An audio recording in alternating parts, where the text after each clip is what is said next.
እነዚህ ሁለት አይኖች በግዘፍ ያሉትን ነገሮች እንድናይ የሚያደርጉን ህዋሳቶቻችን ናቸው። ረቂቁን ዓለም ደግሞ የምናይባቸው አይኖች አሉ። ረቂቁን ዓለም የምናይባቸው ረቂቅ አይኖች። ምክንያቱም ሰው ስጋና ነፍስ ነው እንደሚታወቀው። ስጋ ግዙፍ ነው፣ ነፍስ ረቂቅ ነው። ስለዚህ ርቀትም ግዝፈትም ይስማማዋል ማለት ነው። ስለዚህ ግዝፈትና ርቀት ገንዘቡ የሆነ የሰው ልጅ ረቂቁንም ዓለም እንዲያይ ሆኖ የተፈጠረ ነው። ግን የሚያይበት አይን ደግሞ የተለየ ነው። ይሄኛው ስጋዊ አይን ግዘፍን ያያል፣ የነፍስ አይን ደግሞ ረቂቁን ያያል። የኢትዮጵያ ሊቃውንት ምን ይላሉ? ወብነ አዕይንት ክልኤቲ ውሳጣውያት ህየንተ አዕይንት ስጋውያት አሐቲ አይነ ነፍስ ወአሐቲ አይነ ህሊና ይላሉ። በሚታዩ በስጋውያት አይኖች ላይ ለምሳሌ በዛ የተመሰረቱ ሌሎች አይኖች አሉን ነው። በነዛ ፈንታ ውሳጣውያት አይኖች አሉ፣ የነፍስና የህሊና አይኖች የሚል ሐሳብ አስቀምጠዋል። ስለዚህ ውሳጣዊ አይኖች አሉ ማለት ነው። በአጠቃላይ ግን ዘርዘር አድርጎ ለማየት በብዙ መልኩ ማየት ይቻላል። ወደ ሰባት አዕይንት የሚባሉ አሉ። ለምሳሌ በአንዲት ድንጋይ ላይ በአንዲት መቅረዝ ላይ 7 ብርሃኖች እንዳሉ፣ 7 መብራቶች ድንጋይ መቅረዝ ነው፣ 7 እንዳሉ የኔንም ደግሞ 7ቱ የልቡናዬንን አይኖች አብራልኝ የሚል ጸሎት በጣም ብዙ ጸሎት መጻሕፍት ላይ አሉ። 7ቱ አዕይንተ ልብ አልባብ የሚሏቸዋል። እነዚህ ነገሮች አሉ ማለት ነው። ስለዚህ ወደ 7 ይጠጋሉ ዋና ቃል ሲታዩ። ግን በተወሰነ መልኩ ለማቅረብ አንደኛው አዕይንተ አእምሮ ይባላል። የአእምሮ አዕይንት አይን አይልም። አዕይንተ አእምሮ ማለት የአእምሮ አይኖች ማለት ነው። እነዚህ ዕውቀትን መመዘን የሚችሉ ናቸው። ዕውቀትን መገምገም የሚችሉ ናቸው። ከዕውቀት ጋር ዕውቀትን ማየት የሚችሉ ናቸው። ረቂቁን ዕውቀት ማየት የሚችሉ አይኖች ናቸው። የግዘፉን ይሄኛው አይን ያያል፣ የርቀቱን ደግሞ ያኛው አይን ያያል። በተለይ ደግሞ ምናልባት ረቂቃን አይኖች ለሰው ልጅ ረቂቃን መብራት ሆነው የተሰጡ ስጦታዎች ናቸው ብዬ አስባለሁ። ረቂቅ መብራት ሆነው የተሰጡት እና የግዴታ ምን መቀበል አለባቸው? ረቂቅ ብርሃን መቀበል አለባቸው። አሁን ልዩነቱ ያ ነው። ግዙፉ ብርሃን ግዘፍ ባንለውም ግን በግዘፍ ያለውን ነገር እንትን ስለሚልልን ነው እንጂ ርቀት ነው ገንዘቡ። ከግዘፍ አይን ነገር ተዋህዶ እናያለን።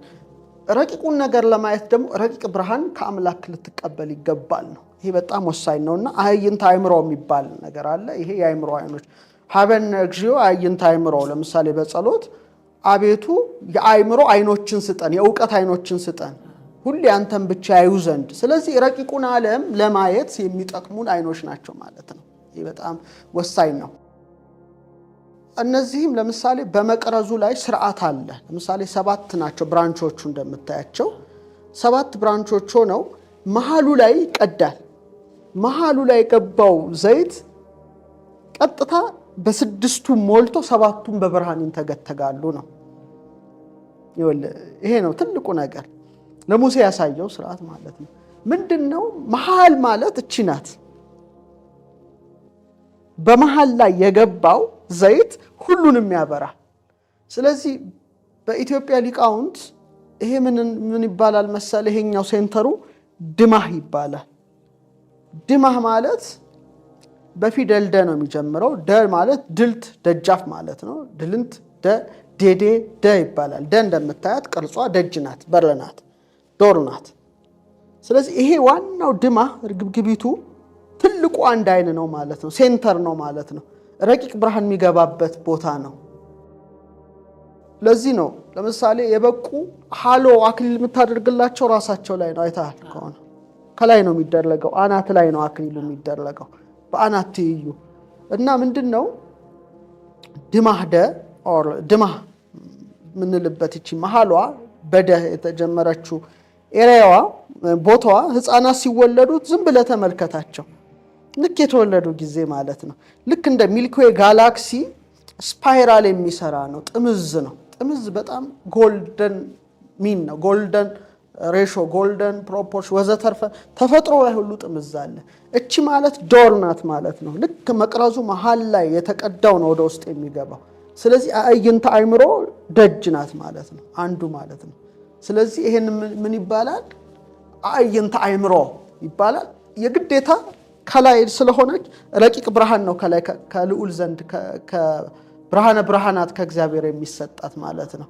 ስንቶችን እንትን ብለዋል አላቅም አይመለከትም የራስን የምታቀው እንደማለት ነው ስለዚህ ነው እና ረቂቅ መብራት ሆኖ የተሰጡ ስጦታዎች ናቸው ማለት ነው ስለዚህ ረቂቁን ብርሃን በሚሰጠው አምላክ እና በዛ በብርሃን አምላክ ከተከፈቱለት ረቂቅ ነገር ያለ ለምሳሌ ነፍስን ታያታል አታያትም ረቂቅ ነች ግን ነፍስ ከስጋ ስትለይ ማየት ትችላለህ መላእክት ሲወጡ ሲወርዱ ብሩሃት ሰማያትን ወዘተርፈ ነቢያት አዩ ሰማይ ተከፈተላቸው ብሄሞትን ሊዋታንን አዩ ሲባል ይወል እቺ እንዲህ ብለ ምትቃኝበት አይን አይደለም አሁን ሰዎች የሚመስላቸው ያ ነው አይደለም በፍጹም ይሄንን ነገር ሊያይ አይችልም የግዴታ ያኛው አይን መከፈት አለበት ያኛው አይን ሲከፈት ረቂቁ አይን ረቂቆቹ ነገር ኢቭን ግዙፋኑ ቢያንስ ብሄሞትን ሊዋታንን አዩ ሲባል በአይነ ስጋ የሚታዩ አይደሉም ሚያዩ የነፍስ አይኖች ናቸው ሲበሩ የሚያዩት ማለት ነው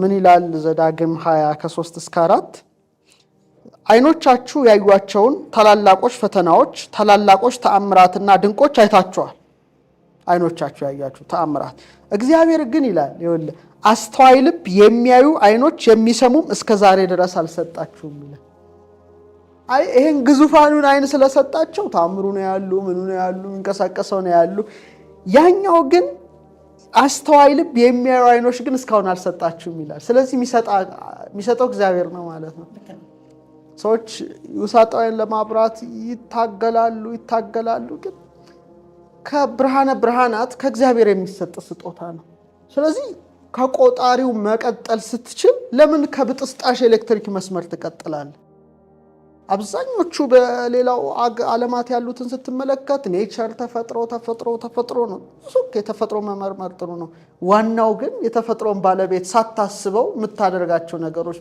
ምን ረብ ጥቅም አላቸው ነው ስለዚህ ይሄ ወሳኝ ነውና አሁን ሰይጣን አዳምና ሔዋንን በሐሰት ዲሲቭ አድርጎ ነው ያልሆነ መከፈት የከፈቱት ራቁታቸው እንደሆነ ያዩበት መከፈት ነው ይሄ ግን ከእግዚአብሔር የሚሰጥ መከፈት ግን የተቀደሰ መከፈት ነው መላእክትን የምታይበት የምትዋረድበት ሳቶ የምትከብርበት ነው ይሄ በጣም ወሳኝ ነው ሌላው ሁለተኛ ነገሥት 6:17 ላይ የሚገርም ታሪክ አለና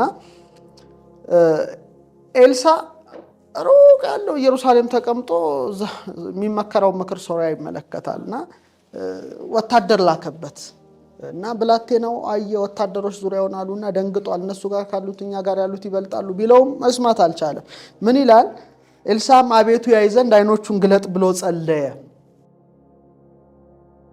ጸሎት አለ ማለት ነው ይወለ አሁን አባቶቻችን ውሳጣው አይን ይከፈት ዘንድ ወደ እግዚአብሔር የሚያመለክቱበት ጸሎት አላቸው ኤልሳም ጸለየ ነው የሚለው ዝም ብሎ አይደለም የብላቴናውን አይኖች ገለጠ አየም እንሆም በኤልሳ ዙሪያ ያሉት የእሳት ፈረሶችና ሰረገሎች ተራራዎቹን መልተውት ነበር ስለዚህ የእሳት ፈረሶች ማየት ቻለ ነው ስለዚህ እነዚህን አፍራሰ እሳት ረቂቅ የእሳት ፈረሶችን በዙሪያ ለማየት ጸሎት ያስፈልጋል እግዚአብሔር አይንን ሊገልጥልህ ይገባል ከዛ ውጪ ግን ድፍን ነው ጨለማ ነው ሰውነት መብራት አይንናት እንዳለ በቃ ያ ከጨለማ ከሆነ ጨለማ ነው አታይም ርቀትን አታይም ግዝፈትን ብቻ ታያለህ እስክትሞት ነው እና ሁሉ በጸሎት አሁን ዘንተ ውስጥ አይነን አብራይከ ይላል ውሳጣዊ አይናችንን አበራህልን ይላል የሚገርም የኪዳን ጸሎት ውሳጣዊ አይናችንን አበራህልን ይሄ በጣም ትልቅ ነገር ነው እኔ ስሰማ ሁሌ ይደነቃለሁ ውሳጣዊ አይናችን እና ውሳጣዊ አይናችንን ታበራዘን ብርሃንን ስጠን ደሞ የሚል አለ ትላለህ ረቂቁ ብርሃን ለምሳሌ የሰማይ ደጅ ይከፈት ረቂቅ ብርሃን ይምጣ ሜሎስ የእሳት ሰይፍ ይውረድ ይላል ይሄ ምንድነው ይሄን ነገር እንዴት ታያለህ በስጋዊ አይን ልታያት አትችልም የግዴታ የነፍስ አይን መከፈት መብራት አለበትና ቅዱስ ያሬድ ጾመ ድጓው ላይ ምን ይላል ወይክስት አይንት አልባቢና ይላል የልቡናችን አይኖች ይግለጥ ይያለ ደጋግሞ ይላል እና የሚደንቅ ምንድነው ይሄ ደግሞ በልብ ውስጥ ያለ ነው ከዛ በፊት ግን የሚገርም አሁን በናላ ላይ እዚህ አካባቢ ኤሪያ ይሄ ኤሪያ በተለይ ካንገት በላይ ያለው በጣም ይደንቃል ምንድነው መሰለ ያደረገው ልክ በሰባቱ የመቅረዝ መብራቶች አምሳል ጥበብ ማደሪያው አንተን ሲሰራ 7 ምሰሶዎችን ሲያቆም ሁለቱ አይኖች ናቸው፣ ሁለቱ ጆሮዎች ናቸው፣ ሁለቱ የአፍንጫ ቀዳዳ ነው፣ አንዱ አፍ ነው።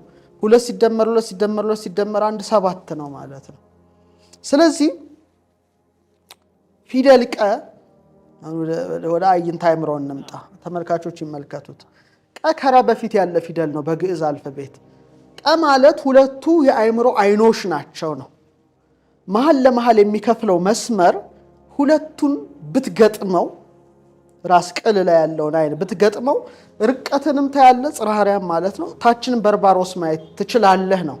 አሁን የበቁ ሰዎች እስከ ላይ እስከ ጽርሐ አርያም እስከ ታች እስከ በርባሮስ አዩ ማለት ሁለቱም በርቷል ማለት ነው። ርቀትንም ግዝፈትንም ለእላይም ታህታይም የማየት አቅም አላቸውና ይሄ አይኑ የቱ ጋር ነው ያለው መሰለ ሰማይ ነገር የሚመለከቱበት አንዱ ራሱ ላይ ነው።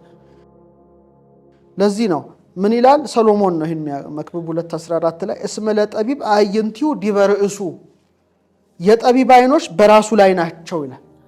አየት እኮ የጠቢብ አይኖች ጠቢባን አይናቸው የበራ ነው ሁሌ በራሱ ላይ ነው ካለ በኋላ ወአብድሰ ውስተ ጽልመት ያውር ሰነፍ ግን በጨለማ ይሄዳል ማለት ይሄ ያልበራለት ጨለማ ውስጥ ነው ገና የሰው ይሄ መብራቱ ውሳጣዊ መብራት የለውም ዘይት የለውም መብራት የለውም በቃ አክትሟል ማለት ረቂቅ ነገር ሳታይ ትሞታለህ ማለት ነው። ስለዚህ የጠቢብ አይን ከሆነ ግን ራሱ ላይ ነው ያለው ይላል እና አይንት አእምሮን ይጠቀማል ማለት ነው። አይንት አእምሮን ይጠቀማል ማለት ነው እና ደግሞም ሰሎሞን ቀጠለ ለሁሉም መጨረሻቸው አንድ እንደሆነ አስተዋልሁ አለ። ሞት ማለት ነው። አሁን ልዩነቱ ምንድነው መሰለ የዚህ በህይወተ ስጋ ሳለ በርቶለታል ነው የዚያኛው ደግሞ ጨልሞበታል ነው። አየህ መጨረሻቸው ሞት ነው፣ ሁሉም ይሞታል። ግን ለውጡ የዚህኛው የጠቢቡ ቀድሞ በርቶለታል፣ ያኛው ግን ምንም አያይም። በቃ መብላት፣ መጠጣት፣ ማረስ፣ መቆፈር፣ መተኛት፣ መውለድ ሌላ ነገር የለም። ረቂቁን መብራት ረቂቁን ዓለም ላይ አይችልም። ርቀት ነው ያ ማለት ነው። ስለዚህ ሁሌ ጸሎት አለ፣ በጣም ብዙ ጸሎቶች አሉ። ለከሲተ አዕይንት በዋት የተሰወሩ አይኖችን ለመግለጽ የእግዚአብሔር ስሞች ያሉበት ብዙ የጸሎት መጻሕፍት ብራና መጻሕፍት ተመልክቻለሁ እና ምንድነው ያ ሁሉ የሚያየው ኤልሳ ጸለየ ወደ እግዚአብሔር የብላቴናውን አይን ከተከፈተ ነው። ይሄ በጣም ወሳኝ ነው እና ቅድም ያልኩት ምንድነው አይነ ልብም ደግሞ ባነሳ ወይክስታ አዕይንተ አልባቢነ ይላል ያሬድ የልቡናችን አይኖች። ይሄ ደግሞ ሌላ አይን ነው እዚህ አካባቢ ያለ ነውና ይሄ አይን ሚዛን ነው። መዳለው አልባብ እንለዋለን። ሚዛን ነው፣ በጥርት ያለ ደግሞ ሚዛን ነው። ኩላሊት ያጤሰው ልቡና ያመላለሰው ናላ ያወረሰው ይባላል። ቦታ አላቸው እና ምንድነው ለምሳሌ አባ ጽጌ ድንግል ረዮ ለይብቂ አይነ ልብ ዘቦ ልቡን አይን ያለው ይሄን አይቶ ያልቅስ ይላል። ምንድነው ልቡን አይን አይቶ ያልቅስ? ያን የቅድስት ድንግል ማርያምን ስደት ነውና ረዮ ለይብቂ አይነ ልብ ዘቦ የልቡን አይን ያለው ይሄን አይቶ ያልቅስ ማለት ያንን ሄዶ ማየት የሚችል ማለት ነው። አይገደብም በጊዜ። ይሄ በጣም ወሳኝ ነውና ለዚህ ነው የሰውነት መብራት አይን ናት። አይንህ እንግዲህ ጤናማ ብትሆን ሰውነቱ ሁሉ ብሩህ ይሆናል። ሰውነቱ ሁሉ ብሩህ ይሆናል ካለ በኋላ አይንህ እንግዲህ ጤናማ ብትሆን ሰውነቱ ሁሉ ብሩህ ይሆናል። አይንህ ግን ታማሚ ብትሆን ሰውነቱ ሁሉ የጨለመ ይሆናል ይላል። እዚህ ላይ ሁሉም መጠየቅ አለበት። ጨልሟል ወይስ አልጨለመም ነው። ግዝፈትን ብቻ የሚያይ ከሆነ ጽልመት ውስጥ ነው ማለት ነው። ርቀትንም ጨምሮ የሚያይ ከሆነ ሰውነቱ በርቷል ማለት ነውና ይሄ አእምሮ ጠባይ አእምሮ መንፈሳዊ ርቀትንም ግዝፈትንም ማየት የሚችል ነው እና በርግጥ እያንዳንዱ ቦታዎች አሉት። ለዚህ ነው ሰባቱን በነቢያት መጽሐፍ የተጻፈ ነው። ነብዩ ምን ይላል? በዲበ ሀቲ እብን ሰባቱ አዕይንት ይላል። በአንዲት ድንጋይ ላይ 7 አይኖች ነበሩ ነው የሚለው እና በአንዲት ድንጋይ ላይ 7 አይኖች ነበሩ ማለት ድንጋይ ላይ 7 አይኖች በርተዋል ነው። ምን ይላል? እብን ሻነ ውቱ ይላል ጸሎቱ ማለት ነው። ድንጋዩ ማለት እኔ ነኝ፣ ቆሪር ነኝ ማለት ነው። ድንጋይ ቀዝቃዛ አይደለ? ገና ጨለማ ውስጥ ነኝ። ስለዚህ በዛን ድንጋዩ ላይ ነብዩ ባለው ላይ ማለት ነው 7ቱን አይኖች እንዳበራ ከማሁ አብርህ እንደዛው ደግሞ 7ቱን የልቡና አይኖች አብራ ይላል። ልቡናዬን አስፋ። ይሄ የታሰረ ጅማት በጅማት በአስራው ጭምድድ ያለውን አይደለም። አይንተ ልቡናዬን ግለጽ፣ ልቡናዬን አስፋ፣ ህሊና ወአንቀ ህሊናዬ ልቡናዬን አንቃ እያለ ብዙ የጸሎት መጻሕፍት አሉ። ይሄ ከበራልህ ረቂቁን ዓለም አክሰስ ታደርጋለህ ነው። ለዚህ ብዙ ጊዜ የምለው ነገር አለ ሳሙኤል፣ ታውቃለህ፣ አዋቂ ከሆንክ ተፈጥሮን ትሰማለህ፣ ጠቢብ ከሆንክ ግን ተፈጥሮ ራሷ ትሰማሃለች።